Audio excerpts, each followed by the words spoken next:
Hello, everyone. Welcome back to another installment of Crypto My Money. My name is Martin Ronquillo, and today I am joined by my good buddy Joel Arteaga. Hey everyone, and thank you for having me, Martin. Yeah, of course. Well, now you're a partner in all this.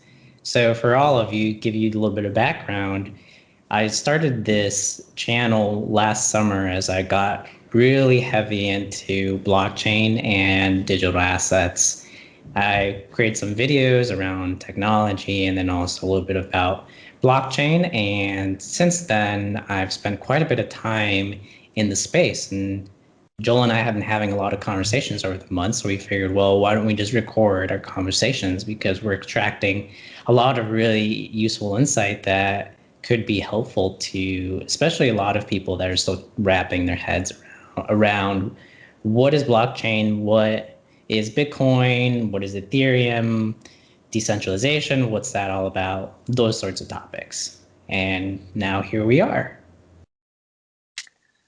Yeah, definitely. And so a little bit of my background as well. So I'm kind of like a beginner, and on having some of those conversations with Martin, we realized that not only does he have a lot of knowledge, given that he's been doing this for a lot longer than myself, and is deep into it as well. So he's a person that has skin in the game and is always studying up on the subject. And I'm a person that wants to learn more and barely kind of getting started. So yeah, we thought this would be a pretty good opportunity for for me to ask questions and then for me to pick Martin's brain and then to kind of go back and forth. My background is in finance and accounting, and I have some. I also have a history of working at a big bank as well. So, I do have that financial background, and I think crypto and virtual assets are something that's definitely gonna change the world. So hopefully, by us having this conversation, we can kind of share both of our thoughts, and hopefully some people may get, a thing or two that they may find valuable. I enjoy talking with you because I bring the technology perspective and then you fill in gaps, especially with digital assets because you have that background in accounting and having worked in banking as well. So for me, it's always a fun time and you've helped me a lot as well to create this big picture. Yeah, definitely. I think it's pretty interesting because I do kind of bring that status quo type of type of Yeah, I knowledge of wouldn't say you're that. status quo, but yes, you worked in status quo, and now you're trying to run from that towards the future. Yeah, definitely, because the way I see it, I mean, it's going to disappear probably here, and like it's already happening, right? If we look at it, the big banks, the big financial industry is trying to adapt, trying to change, because not Right. only is technology making them do that, but also because there's new things popping up, especially with crypto assets, right? That are like shaking some of their money making. Uh, in a way, I won't say schemes, but not schemes, but they're definitely making them change a lot faster. Right. And there's also a change in attitude in the market. You and I have talked about this as an example. Why would I hold my savings in a bank account when I can put it into the digital asset space and have that same savings in a stable coin that's pegged to the dollar, but instead of earning half of 1% or 50 basis points of interest on that money, I could be earning north of 8%. Yeah, exactly. I think it's pretty crazy to think about that. That if an average person keeps their savings in a bank, especially the big top five, top 10 banks, like in a year you'll only earn cents, versus if you invested in crypto and then and you put it on one of those accounts that pays you interest, like you could make probably over 100% or 100 times over what a big bank would pay you. Yeah, when I moved my savings back in, or I started moving savings back in September, on that just one account that I moved, in that month, I made more than I had made in the prior 9 months. It was just crazy. And from there, I started moving more and more of my savings as I got more comfortable with having them in stable coins. And now I've sort of gone through the whole cycle of putting money into these accounts. I use a bunch of them, including Celsius and BlockFi and Nexo. And earlier this year, actually just like 3 months ago, I had a need for some of that money. So I withdrew it and I got it back in my bank account within 3 days, interest and all. So having that full cycle experience gives me more confidence because I know that it's not just a money pit that I'm putting money in, but if I do have some sort of emergency, I can pull it out. Now, of course, I don't recommend that you have all your money in crypto or even or savings, all your savings in stable coins, because having some at the bank is so good in case you need something today. You can withdraw from your ATM, or if you have a money market card, you can use it as debit card. Like, it's good to have money in the bank for whatever random emergency where you need, say, $500 or $1,000 today, right, within the next hour. But for me, I've found that most things that I would need money for that would be sort of unforeseen circumstance or emergency, they're usually something where I don't need that money today. It could be like, oh, car breaks down. Okay, I'll get it fixed, but I'll put it on my credit card. So I just need to make sure I have the money in between now and when I need to make that payment to the credit card, which could be 30 or 45 days. So that's more than enough time to pull the money from stablecoins, get it back into the bank account, and then pay whatever needs to be paid. Of course, if you don't have a credit card, I know people that don't have a credit card just because they've been burned so much by them. Well, in that case, then you probably want to have more money in your bank account, but it's probably safe to start putting some of that kind of like money that would be kind of longer term savings into stablecoin. So for someone that's barely getting started like myself and doesn't have a whole lot of knowledge about this subject, I'm curious, how did you get started at all? How did you decide to start moving, I guess, some of your savings from a traditional bank more into crypto? Yeah, so last summer in the heat of the pandemic, I had a lot of time on my hand and I did a lot of research.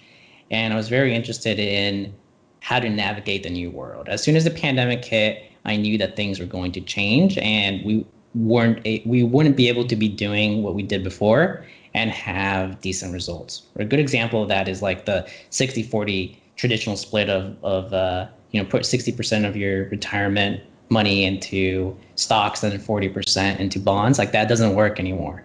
So I was looking for, okay, what next, right? I was saying all these changes and I wanted to find out, where do I go from here?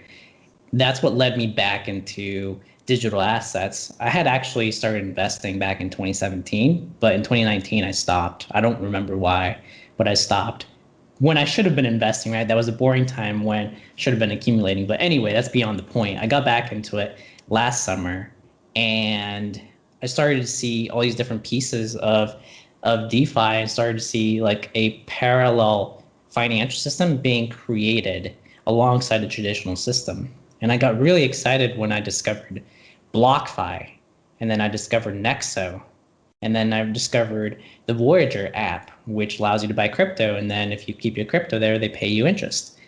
And to me, it just clicked like, okay, well, why am I having all this money over here in dollars at the bank, making next to nothing when I could get it to work? But what really did it is last summer, in addition to researching crypto assets, I was also studying the history of money and how money works and central banks, just the whole thing. And I realized, well, you know what? Having the money at the bank really isn't that safe when you're earning half of 1% interest on your money. The reported inflation is 3 or 4%. The inflation that's not reported, which is the inflation in housing, the price of housing, the price of equities, all these assets. I mean, inflation. The real inflation is, in my mind, is at least 10%. So having the money in the bank earning less than 1% interest means that I have that risk that I'm losing money in the long term to inflation, right? That's a risk that people don't see. Like we're so comfortable having money in cash or in a savings account because we're so used to everything being dollar denominated or euro denominated if you're in Europe, right? Whatever fiat is your local fiat, like you're just so used to that because you've used it your entire life. But there's that risk of inflation that is eating away at it if you have everything in fiat and you don't have that money in some asset that is at least keeping up with inflation. And the other thing too is, through my research, I realized that fractional reserve banking means that really that money isn't yours anyway, right? It's there in your bank account. You see the numbers, but banks only have what 3, 4, 5%. I mean, you can speak to this. They have a small fraction of of that money that is in the bank actually in reserves, and the rest is loaned out or they leverage themselves through purchase of assets and yada yada. So if 5% of a bank's customers were to go to the bank today, the bank would close. They would have a bank holiday because there wouldn't be enough in the reserves to get your money back. So, to me, like that doesn't seem very safe either.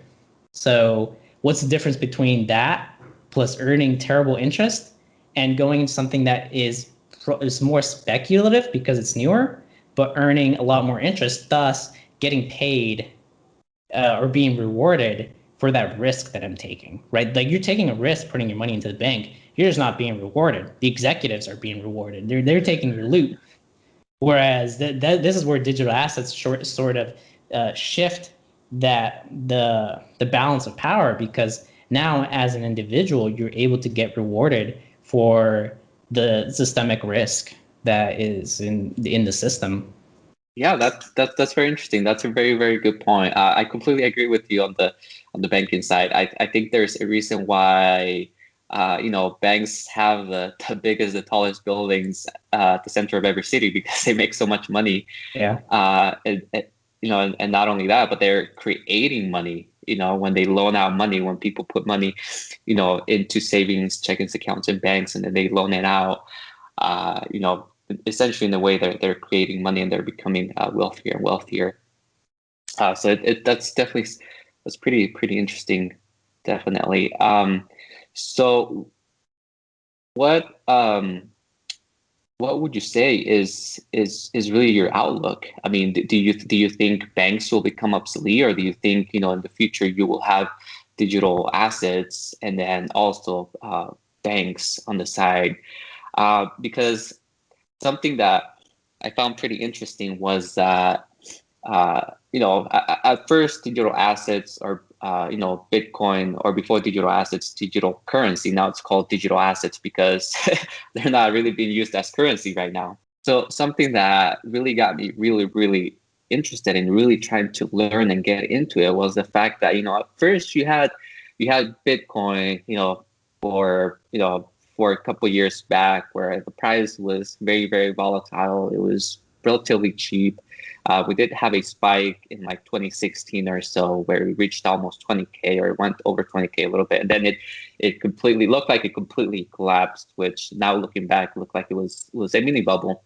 But after that, it was silent for a little while. And then, you started hearing more big names getting involved in it. And then you started hearing, especially within the last few months to a year, we started hearing that big investors were actually buying Bitcoin and getting into it, and they were starting to believe.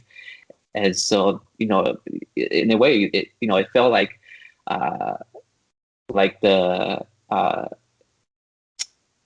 in a way, the whole vibe, the whole culture around crypto was changing to more of like, okay, we can finally see the potential, and we're starting to believe, and a lot of people are putting in billions and whatnot. And I think once you get big named investors involved in something like that, then that's when it really has a chance, because then it's harder for the government to step in and completely block it or make it illegal, or really take any big actions that could completely stop it. Because I think there's way too many people involved now, too many big names, and even the general public. I mean, it seems like nowadays everyone has heard about Bitcoin, especially. So in my mind, it's a little bit too late for anyone to try to stop it. And I definitely see, you know, see the potential applications and the fact that something's going to happen. Right.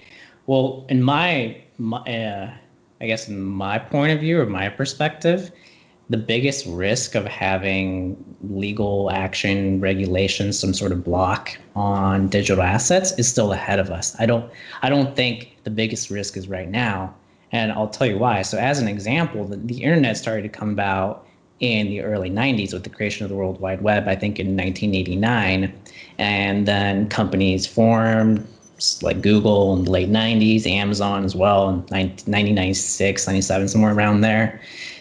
But it wasn't until, say, like mid 2000s that traditional industries were getting severely hammered, right? The demise of Blockbuster, and then the music industry got all involved. Same with Hollywood, because people were pirating movies and songs, all sorts of content, and there was a big push. I don't know if you remember, somewhere around 2010, 2011, to impose massive restrictions on the internet, to not necessarily the internet itself, but on like internet freedom.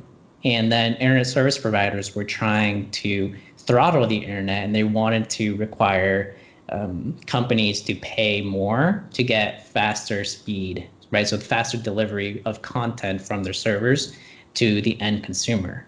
So the biggest risk at least in my perspective, or from my perspective, the biggest risk to the internet wasn't at the beginning. It wasn't really a decade afterwards. It was about 15 years after, at a point where it was affecting these established industries that had been around for decades or even centuries.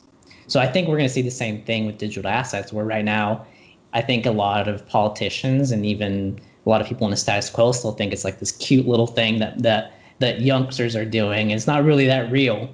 Now, when banks really start to feel the pain, which I think they are, but when they really feel the pain of people not putting in their money, that means they're not going to loan out as much money, and they'll probably try to run to the Fed to get some sort of help so they can continue their business as usual. But when that when this trend really accelerates and people jump ship in mass from banks into crypto, then I think that's where we're going to have that point that we're going to have to cross, where we're going to have the biggest danger of legislation that will severely hamper digital assets. So unfortunately, I don't think we're still out of the blue, and I think we're heading towards a big storm. But if there's suffice adoption, we should be able to get around that. And the other thing too with digital assets is that there's game theory involved, right? If a country bans it, like China, where now they're reaffirming their ban, well, all that industry goes to another country. So whereas some countries may try to ban it, you're just basically handing over the future to another country. I don't think there is a future where there isn't digital assets or decentralization or blockchain or any of this. Like, I think it's inevitable. It's just a question of who's going to benefit from it the most, and where is all the innovation going to go to. That's something that's pretty interesting. So something too that I think we've all been hearing on the news is that there's already governments that are trying to make their own version of Bitcoin, their own cryptocurrency in a way. Yeah, Central Bank Digital Currencies, CBDCs. Yes, exactly. Like China, I think China is the one that's kind of like the furthest ahead. And over the last few days or weeks, there's also been some noise of the Federal Reserve starting to look more into that. What do you think are the likelihoods of that happening? And then if that happens, what do you think are the chances of that potentially competing directly with some of the crypto assets out there? The AirPod doesn't want it, huh?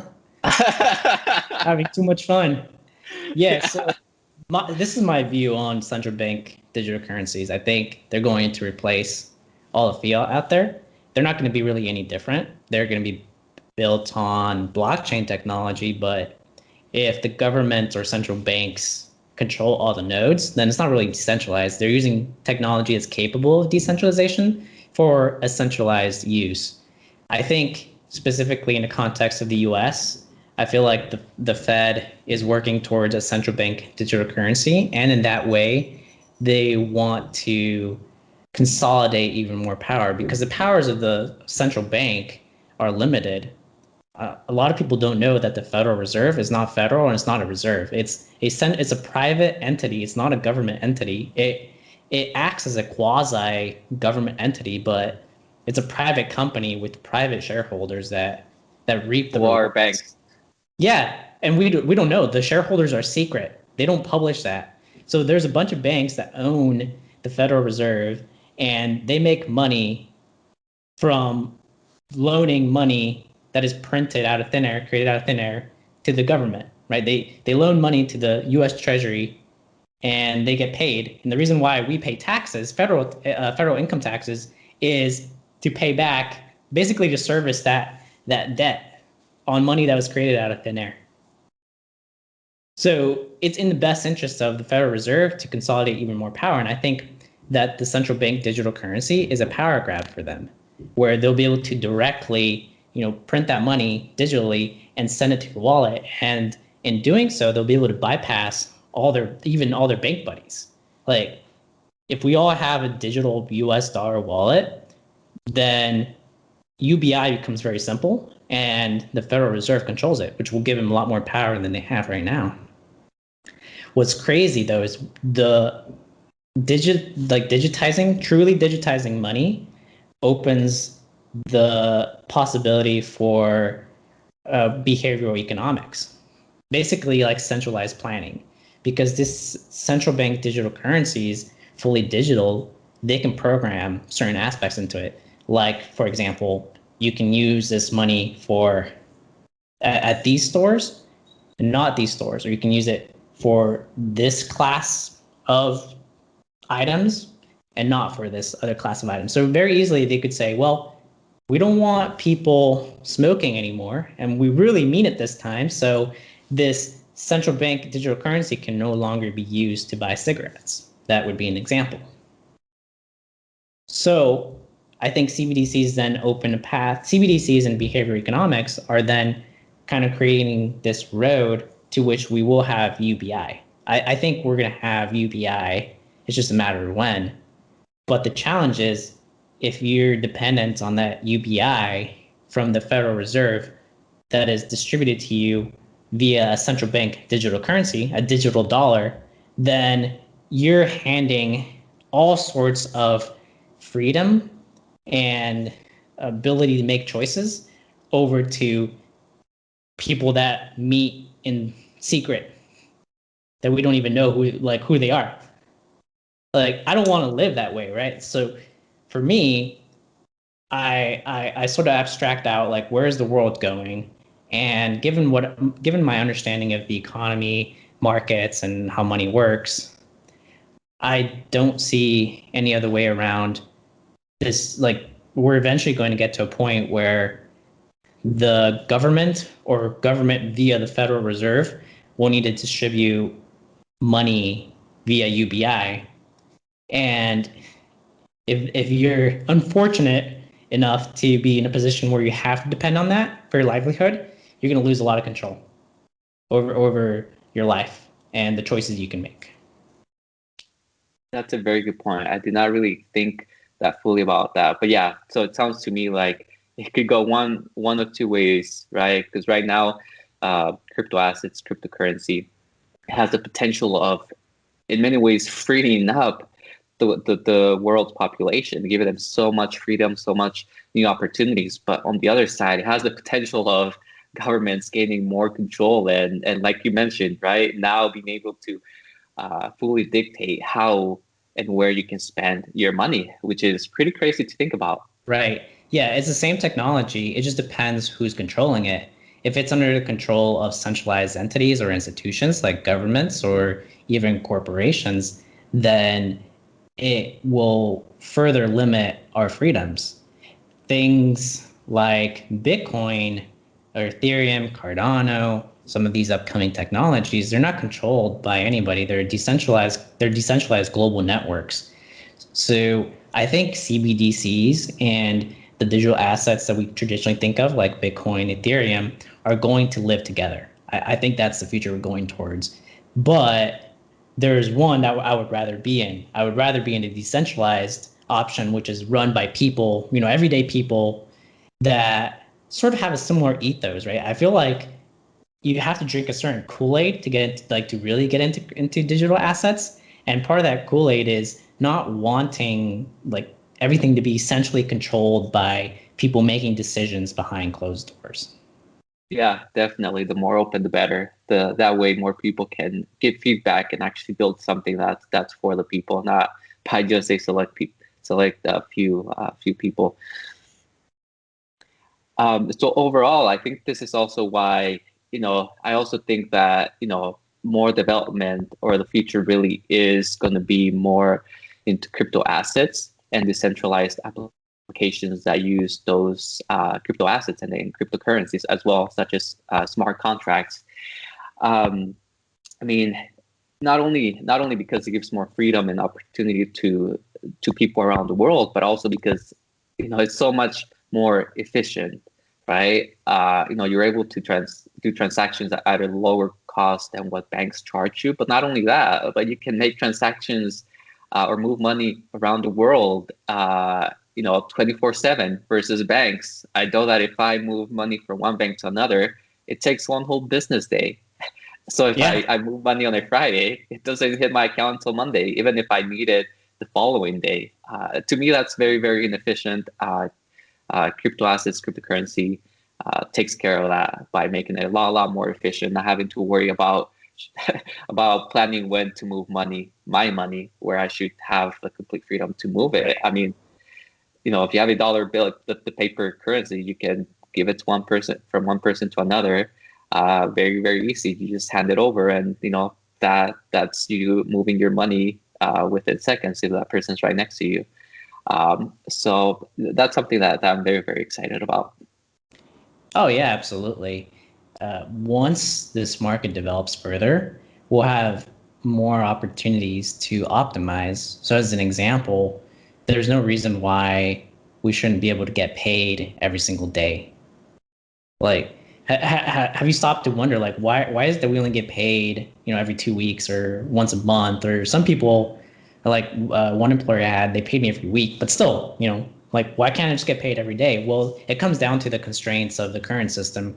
You kind of got into that with the limitations of ACH, and it takes a few days to get money around, but then also there are fees involved and all that. So it's just much more efficient for employers to pay you twice a month or once a month as opposed to getting paid every single day.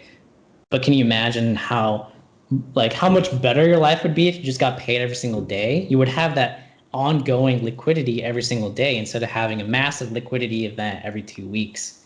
And I think for a lot of people, it would just better suit their like way of living. So as an example, right now I'm in Mexico, and so I'm in Merida. We just got here like a couple of weeks ago, and we were having trouble getting Ubers. Like we would, like we would request an Uber, and then we'd wait like 20 minutes while they finished another ride. And then as they were getting started with our ride, they would cancel our ride. And then we switched over to Didi, and it's been better. And then one of the Didi drivers told us that the reason why we were having that trouble is because we were paying with credit card. And he said Uber lets you see, like when you accept an Uber ride as a driver, it shows you like, okay, this person is paying with credit card. Okay, well, why does that matter? Because since we're paying with credit card instead of cash, the driver doesn't get that money for like 3 weeks. And the economics in Mexico are just different. Like people are just kind of it's a lot more of like pay as you go, because like people are just more cash constrained. So if an Uber driver is providing a service, well, they don't have a whole lot of money laying around, so they're expecting the funds quickly so that they can pay gas, they could pay on any repairs, or if a tire goes flat, whatever, and then they got to eat. So they reject our credit card drive because they want the money in cash. It's more useful to them in cash, right? The time value of money applies, right? Like cash right now is more useful than cash 3 weeks from now. So with digital assets, we can make the whole thing be more efficient. And I could pay digitally, which is my preference, right? I don't want to carry cash around or go through the hassle of having to go to an ATM and exchange my dollars for pesos. Like I want it to be digital, but the driver needs the money now, not 3 weeks from now. So digital assets can fix those inefficiencies in the economy, in the market. Definitely. And I think right now too, it's not so much in the US, but more in like third world type countries where this is helping the most because of those efficiencies, right? I mean, where people historically were not able to have a lot of opportunities because of the limitation of the power that the government had on each local currency. Like right now, that is where digital crypto assets are really making the biggest impact right now. But in a way, it's kind of testing it, right? See, is it doing what it's meant to do? And if so, it's like, how can we apply it to other systems, especially in the developed worlds, to make those even more efficient? And I think that's also something that I'm very excited about, because we are starting to see that. And I think as we move forward into the future, we're going to start to see it more. In a way, it's like electric cars, right? Like we only see a few on the road right now, but we know that that's where the world is heading. I mean, Yeah. GMC said that they're going to only manufacture electric cars by like around 2030. So it is to me, it's like not a matter of if, but more of when and to what extent as well. Yeah, exactly. I think in terms of volume, we're sort of blinded in the US because the US is responsible for such a massive amount of volume in the digital asset space. But when it comes to usability, to me it seems like the most applicable uses right now are in Latin America, Africa, and Asia. So as an example, I've been hearing that the reason why Tether is so popular is because companies are now settling like across countries from like say Malaysia to I don't know China or something. Well, China's probably not a good example right now, but like Malaysia to like Indonesia or what be it. So instead of having to go through the traditional like SWIFT system, which requires these central banks to have dollars to be able to transact like from country to country with dollars. Well, now they use Tether as sort of a drop-in replacement because it's pegged to the dollar, so it's essentially the same thing, but it's decentralized. So instead of getting your money who knows when, especially if it's across country borders, you can so take your money from fiat. So like say you go from your local currency, you use an on-ramp, you convert it to Tether, and then you can send that Tether in 10 to 30 minutes, whoever you want to pay gets paid. And, done deal. Trade goes on. So overall, what I'm really getting from this conversation is that there's really no doubts. There's a lot more pros than cons. There's obviously cons, like with everything, right? There's always challenges, but the Right. way I see it, the way I understand it, is the opportunities, the potential of this will more than motivate people to overcome those challenges and to fix the weaknesses. I mean, there's obviously weaknesses, right? Let's not ignore the fact that Bitcoin right now takes up a huge amount of energy. But that's just right now. That's a challenge that I think the potential will make people overcome those challenges. Right. Well, everything takes energy. I think the Bitcoin energy argument is a jab by who knows who. I feel like there's market manipulation, and it might not be like a manipulation to like direct it at the digital asset space and like take it down. I think it might be manipulation to drop the price so that like these big investors can get in at a lower price. But anyway, that's beyond the point. The reality is that traditional banks require energy. It takes a lot of energy to run a bank, right? Those big shiny towers. Like I remember back in February when we had a big storm in Texas and we lost power, and downtown was lit up like freaking Fourth of July, right? All these bank towers were all lit, and there was controversy. I don't know. I was on Reddit and people were complaining like, "Hey, why do I not have power?" And these empty, shiny bank buildings downtown, they're all lit up. So it takes a lot of energy to run anything, transportation as well, right? Like even if you're using an electric car, you still need to get that juice from somewhere. Hopefully you're getting it from solar, but a lot of people are probably plugging in and using, whatever fuel source is being, is generating that electricity, whether it be coal or hydroelectric. So it's not any different with Bitcoin. It's just that because there's a lot of special interests jabbing at crypto right now. They take a very specific thing like Bitcoin's energy use and try to attack it. Now, of course, we want Bitcoin to be clean, right? Like I'm not against that, but I think it's misguided to say, hey, Bitcoin uses a lot of energy. That's part of the reason why it's so valuable. It uses a lot of energy, right? That like it takes a lot of work to mine Bitcoin. So there's there's a degree of confidence in saying, hey, this thing that I'm buying, it's digital, I can't see it, but I know that there was real work and energy that went into creating it. And I think that's part of the magic of Bitcoin. But like you said, we're still kind of in that process where the market is realizing that there is a need to make Bitcoin the Bitcoin network as a whole, less dependent on fossil fuels and more friendly to our environment. I think over time we're going to see, we're already starting to see that change. Like big companies that do Bitcoin mining, like Bitcoin mining pools, they're already working on either recapturing like gas that is wasted to use that for Bitcoin mining, or using hydroelectric, solar, wind. The market's responding. It's just a matter of time. That's pretty interesting. I never really kind of thought about it that way. I think maybe it just shows how much control media has over us, right? Because Yeah, you usually absolutely. just hear about just like all this power it's consuming and this and that. But you did make some very, very good points there. Yeah, and that just goes to show centralization is dangerous because it serves the interests of the few, and the interests of the few aren't necessarily the interest of the majority of us. Definitely. One more reason to be more excited. Yes, sir. Hey, man, this has been a great conversation. I really enjoyed it, and I hope that our audience enjoys it as well. And for those of you watching, if you like this, if you learned something, or if you have further questions, feel free to leave a comment, give us some feedback, and let us know if you want to keep hearing content like this. Yeah, definitely. It was very fun.